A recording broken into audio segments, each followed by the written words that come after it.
Ava Delaney was the kind of woman who lit up every room, and Harper Quinn knew it better than anyone. So when Ava vanished after a night at a Maui beach bar, Harper's instinct screamed that something was terribly wrong. Dylan Cross, the charming local dive instructor, had been the last to see her alive, but it wasn't until a shallow grave was discovered 9 days later that the truth began to surface, and it pointed to something far more calculated. As Detective Eli Navarro dug deeper, the picture darkened. Ava hadn't just disappeared. She had been hunted. Ava Delaney had always been drawn to the water. Her social media pages were filled with videos of crashing waves, slow-motion twirls on sandy shores, and sun-drenched selfies that made thousands envy her travels. She wasn't just another influencer. She had a rare authenticity that made her content feel personal. When she booked a solo trip to Maui, it was meant to be both work and escape. She was recovering from a quiet breakup and needed the ocean to cleanse more than just her timeline. Ava arrived on a Tuesday and checked into the Kayak Cove Resort, a hidden gem nestled along the island's less commercialized northern edge. It was tranquil, private, and surrounded by thick greenery that gave the place a dreamlike seclusion. Her posts during the first few days were filled with cheerful updates: fresh coconut breakfasts, long hikes through bamboo forests, and late afternoons lounging beside the resort's pool.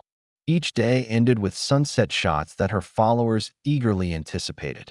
On day 4, Ava posted an image that would later be dissected frame by frame. She was seated at a beach bar, holding a bright turquoise cocktail, smiling with the golden hour glow brushing her skin. Behind her, slightly out of focus, was a man in a patterned Hawaiian shirt, leaning casually at the counter. His face wasn't entirely visible, but his posture suggested confidence, ease, and familiarity with the setting. That photo was time-stamped 8:47 p.m. It was the last post Ava would ever make. When Harper Quinn, Ava's closest friend, noticed the silence, she immediately felt uneasy.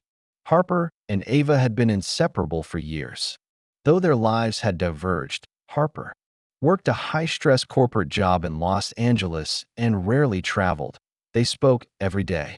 Ava had even shared her itinerary with Harper before leaving, as a safety precaution. After 24 hours with no messages, Harper began to worry. When she called the resort, the front desk confirmed that Ava had not returned to her room the night before and had missed a snorkeling excursion she had booked for the morning. Her room was untouched, her luggage unpacked, her phone charger still plugged into the wall.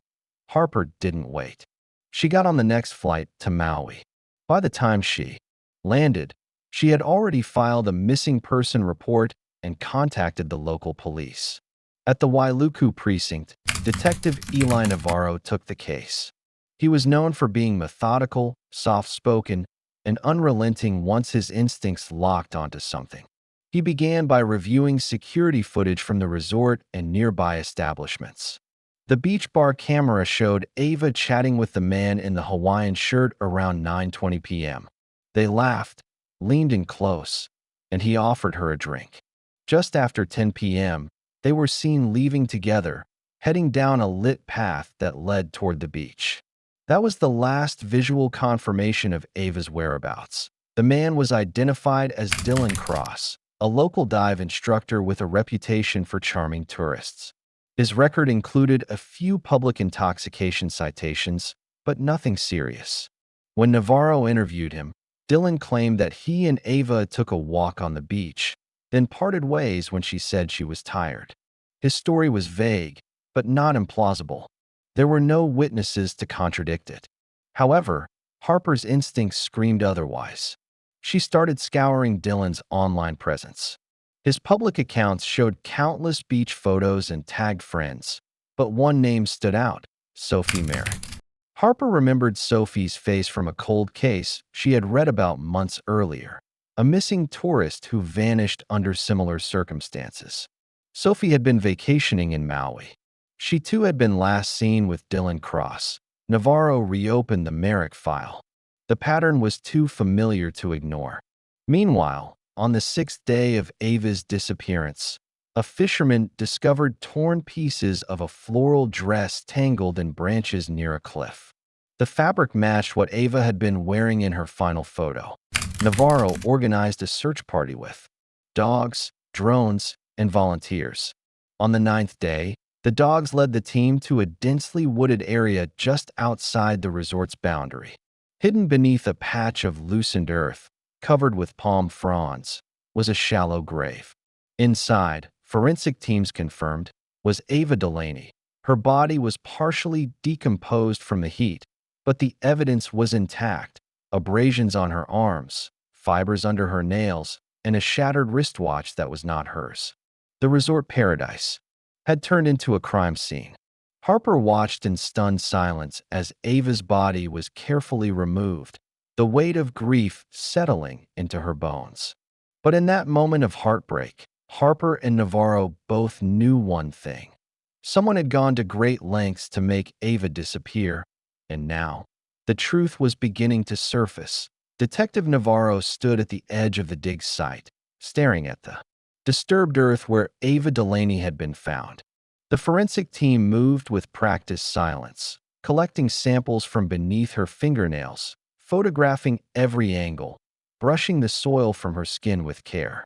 Her body had been placed in the ground hastily, barely concealed by loose leaves and dry palm fronds.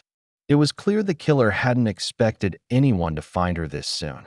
The tropical sun had already begun to accelerate decomposition, but there was enough left to preserve the story her body told: defensive wounds on her hands, marks along her wrists, and bruising on her jawline. She had fought back. Navarro returned to the station with a grim determination. His next step was to re-interview Dylan Cross, this time with more pressure and a sharper focus. Dylan had maintained his innocence during the first interview, but now the facts were closing in. Navarro obtained a warrant to search Dylan's rented bungalow, located just a few miles from the resort. The interior was sparsely furnished, filled with cheap surf gear, empty beer bottles, and the faint scent of mildew. In the bedroom closet, tucked behind a duffel bag, they found a torn strip of floral fabric, identical to the dress Ava had been wearing. Hidden in the bathroom trash bin was an empty, travel-sized bottle of bleach. Navarro also recovered a sand-encrusted wristwatch under the bed, matching the broken piece found in the grave. Dylan was arrested later that evening at a beachside cafe. He didn't resist, but his expression was hollow, as if he'd already prepared for this moment. In custody, he asked for a lawyer and said nothing more. The community, once quiet and trusting, erupted in whispers. Some had known Dylan for years, seen him give scuba lessons, watched him flirt with tourists at bars without a hint of danger. Others now recalled uneasy moments, times when he seemed to linger too long or stare too intensely. Slowly, a pattern emerged: conversations with women who later left the island abruptly or stopped responding to messages. There had always been gaps, but nothing concrete. Until Ava, back in Los Angeles, Harper was unraveling.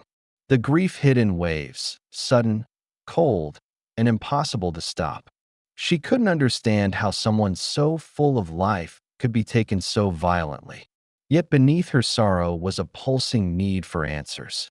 She met again with Navarro, who now regarded her as more than just a grieving friend. Harper had a knack for noticing details, following threads that others might miss. Together, they began to piece together Dylan's movements leading up to Ava's disappearance. Credit card transactions revealed he had purchased heavy-duty trash bags, latex gloves, and a tarp from a hardware store the morning after Ava went missing. His cell phone location history showed a drive to a remote cliff area that same day, exactly where Ava's body had been found. But the most chilling piece of evidence came from Dylan's old laptop, seized during the search of his bungalow. It had been wiped recently, but the digital forensics team recovered fragments of deleted files. Among them was a folder containing photos and videos of several women, some unconscious, others seemingly unaware they were being recorded. One of the videos dated back nearly 3 years and showed Sophie Merrick, the tourist who had vanished in 2022. The footage was enough to reopen her cold case and build a much darker portrait of who Dylan Cross really was. That as Harper read the case file on Sophie, she noticed striking similarities. Both women had arrived in Maui alone. Both had stayed in boutique resorts and posted cheerful updates on social media. Both had been last seen with Dylan. Harper started to believe Ava's death might not have been an isolated act of violence, but the final act in a series of crimes that had gone unnoticed for too long. Dylan hadn't just chosen Ava randomly. He had a type, a method, a timeline. It was premeditated. News of the arrests spread quickly, reaching national headlines within days. Photos of Ava's smiling face were broadcast beside mugshots of Dylan. The contrast between light and dark as stark as it could be. The island that had once promised peace and beauty was now marked by horror. But for Harper, justice had only begun. Ava deserved more than headlines. She deserved truth. As Navarro continued building the case, Harper promised herself she would uncover everything, every woman, every lie, every cover-up. The shallow grave had revealed one truth, but there were others still buried. Dylan Cross sat in a holding cell at the Maui County Correctional Center, staring at the cinderblock wall like it might offer a way out. His demeanor had shifted from confident to cold. He had refused to speak since his arrest, and his court-appointed lawyer was already preparing a defense built on denial and insufficient evidence. But Detective Navarro knew they had more than enough to keep him in custody. Still, something about the case felt incomplete. The physical evidence tied Dylan to Ava's death, but the motive was still unclear. Why Ava? Why bury her so carelessly? And what had really happened in those final moments after they left the bar together? Navarro requested a deeper dive into Dylan's history. He contacted police departments in California and Washington, where Dylan had previously lived. A few minor incidents surfaced: a bar fight in San Diego, a restraining order filed by a former girlfriend in Seattle, but nothing that had led to prosecution. Dylan had drifted from place to place over the years, never staying long enough to draw attention, always finding work near the ocean. Surf instructor, dive guide, lifeguard. He blended into beach communities like he belonged there. It was a calculated existence that allowed him access to women who were far from home, distracted by vacation, and surrounded by strangers. Meanwhile, Harper Quinn remained on the island, refusing to leave until the full truth was uncovered. She spent her days helping Detective Navarro and her nights in the silence of Ava's untouched resort room. The scent of sunscreen and salt water lingered on Ava's clothes, and her journal sat open on the bedside table, filled with notes for future video ideas. One entry caught Harper's eye, a quick paragraph scribbled beneath a list of local bars. Ava had written, "Talked to a local today, Dylan. He offered to show me a secret beach tomorrow morning. Should I go? Probably not alone." The entry was dated the morning of the day she vanished. Harper showed it to Navarro, and it became another piece in the puzzle. Ava had considered seeing Dylan again after that first night. Whether she changed her mind or was forced to go with him was still unknown, but it confirmed he had planned to see her again. It wasn't a crime of passion. It was something darker. Then came a break no one expected. A woman named Riley Torres, a travel blogger from Texas, reached out to Harper after seeing her interview on the news. Riley had visited Maui a year earlier and had met a man named Dylan at the same beach bar. She described an unsettling encounter where he followed her from the bar to her resort after she declined his invitation for a late-night swim. She remembered feeling watched and receiving strange messages from an unknown number during the remainder of her trip. She had reported it to hotel staff, but nothing ever came of it. Navarro arranged for Riley to fly in and provide an official statement. Her testimony further supported the pattern. Dylan had approached women on vacation, charmed them, and escalated quickly when rejected. Riley had escaped, but others might not have. Navarro now believed Dylan's crimes could stretch back years, possibly to other islands or coastal towns where missing persons cases had gone cold. He contacted the FBI to widen the investigation, and they began cross-referencing unsolved cases with Dylan's known locations. The scope of the case expanded rapidly. The media dubbed him the beach predator. Tourists questioned their safety, and the island's tourism board went into crisis mode. But for Harper, the headlines didn't matter. What mattered was exposing the full extent of Dylan's actions. She pored over every photo, every post Ava had made, looking for anything that might reveal a connection to other victims. That's when she noticed something strange. In one of Ava's beach photos, taken 2 days before her death, a shadow could be seen in the distance, someone standing alone near the tree line. Zoomed in, the figure appeared to be holding a camera. It wasn't just a passing stranger. Someone had been watching her long before that night at the bar. Navarro sent the image to the forensic team, who enhanced the resolution as much as possible. The outline was fuzzy, but the shape of the camera was clear. Dylan hadn't met Ava by chance. He had been following her, possibly for days, waiting for the right moment. The evidence confirmed what Harper feared most. Ava had been targeted. Her death wasn't random. It had been planned. And now, the investigators knew they were dealing not just with a murderer, but a predator who had hunted in plain sight, hiding behind the charm of paradise.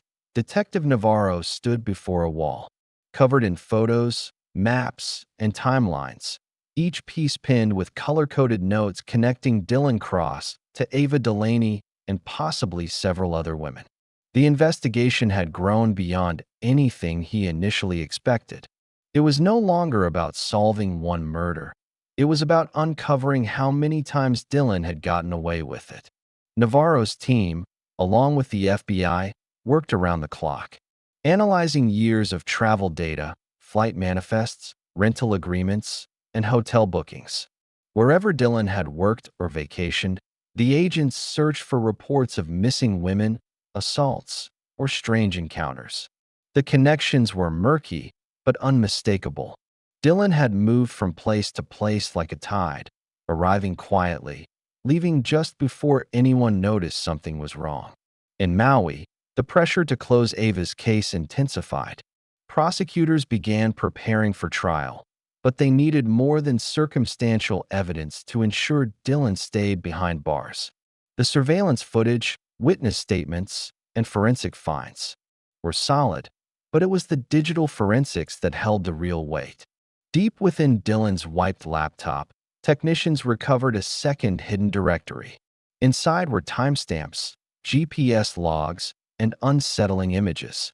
Dozens of them. Photos of women taken without their knowledge, on beaches, in resort lobbies, through windows. Some dated back over 5 years. A few matched women who had gone missing. The photos confirmed that Ava wasn't his first victim. She was the first one they found. Among the recovered files was a video fragment, grainy, with distorted audio, but it showed Ava, looking confused, seated on a blanket near a cliffside. Her movements were sluggish. Investigators believed she had been drugged. The timestamp matched the night she disappeared. That single piece of footage changed everything. It showed Dylan not just as a killer, but as someone who documented his crimes, possibly for his own gratification.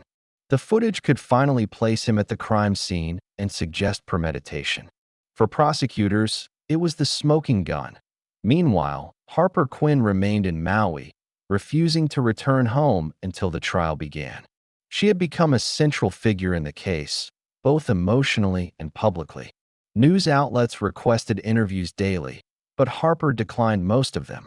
She spent her time assisting Navarro's team, speaking with other women who had come forward, and supporting the families of the possible earlier victims. Grief had changed her, but it hadn't broken her. She carried Ava's memory with her like armor. One afternoon, Harper received a letter hand-delivered to her hotel. No return address. Inside was a single photo, Ava on the beach, smiling at the camera. But this wasn't a photo she had ever seen before. It wasn't on Ava's social media, and it hadn't been in her phone. It had been taken from a distance, likely by Dylan, and sent now as a cruel reminder of what had been lost.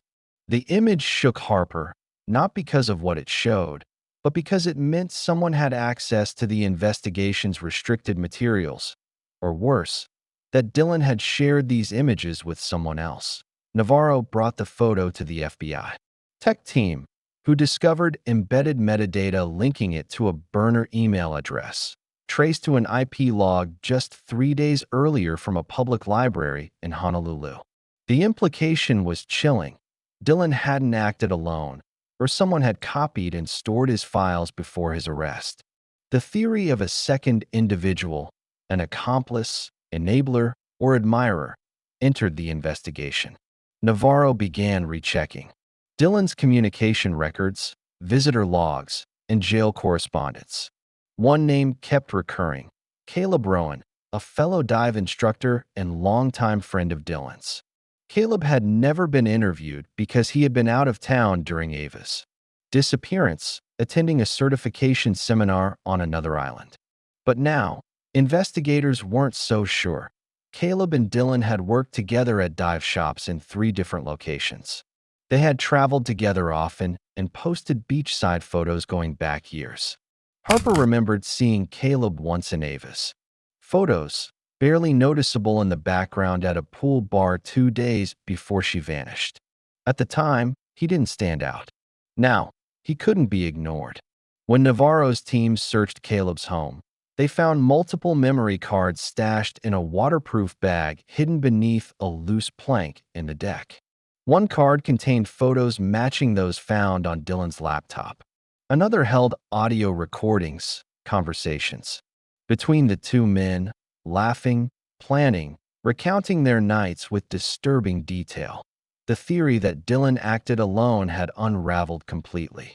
Caleb Rowan was arrested the next morning. His face was pale, his expression hollow, but he offered no resistance. He said nothing as he was placed in handcuffs, but the silence said enough. Ava hadn't just been stalked and killed. She had been hunted by 2 men who had made her suffering part of a twisted ritual. The shallow grave was no longer the end of Ava's story. It was just the beginning of a far larger truth, one that Harper was now determined to expose in full. The arrest of Caleb Rowan sent shockwaves through the island. For weeks, the community had focused on Dylan Cross as the sole suspect, the predator who had slipped beneath their radar, the man who stalked and murdered Ava Delaney. But the discovery of a second individual, someone who had shared in the crimes and possibly encouraged them, shattered the idea that this was a case of one man's twisted darkness. It became clear that what had happened to Ava was part of a longer, coordinated pattern, hidden beneath years of sunlit beaches and easy charm. The island's serenity had masked a far more sinister truth. Detective Navarro worked day and night reviewing the audio files found in Caleb's home. The conversations between Dylan and Caleb revealed a bond built on manipulation, dominance, and a shared hunger for control. They spoke casually about women they'd met, using coded language that now read like confessions. In one recording, Dylan referred to Ava as the one who noticed too much. Another recording revealed Caleb expressing concern about Ava posting too frequently, afraid she might have caught something on video that could identify them. That paranoia, Navarro concluded, may have accelerated their decision to silence her. The prosecution now had a case that involved both men, one who had drawn attention with his charm, and another who had quietly operated in the background. Caleb had no record. He had always been seen as quiet, helpful, and dependable. But behind that facade, he had played a critical role, offering advice, helping with planning, and possibly even covering up after Ava's murder. While Dylan had a reckless streak, Caleb had a calculating nature. It was a dangerous combination. Harper Quinn testified before the grand jury. Her presence was calm but commanding. She recounted Ava's character, her messages in the days before she vanished, and the details of the journal entry about Dylan. Harper's voice never wavered, even when speaking about the moment Ava's body was found. She had come to Maui for answers, but had stayed for justice. The court proceedings became national news. Ava's story captured the attention of people everywhere, not just because of the horror, but because of Harper's refusal to let it be buried with her friend. During the trial, the prosecution presented its full case. The surveillance footage, the fabric strip from Dylan's bungalow, the bleach bottle, the broken wristwatch, the GPS logs, the recovered footage, and the memory cards found at Caleb's home were all entered into evidence. Forensic analysts confirmed that Ava had been drugged with a fast-acting sedative found in her bloodstream. The soil found on Dylan's shoes matched the location of the grave. Phone records showed texts between Dylan and Caleb the night Ava disappeared, including one sent hours after her death that read simply, "It's done." Dylan's defense attempted to argue coercion, that he had been manipulated by Caleb, that he hadn't intended for Ava to die. But the evidence overwhelmed any such claim. Caleb's lawyer remained largely silent during trial, allowing the facts to speak for themselves. The jury deliberated for only 2 days.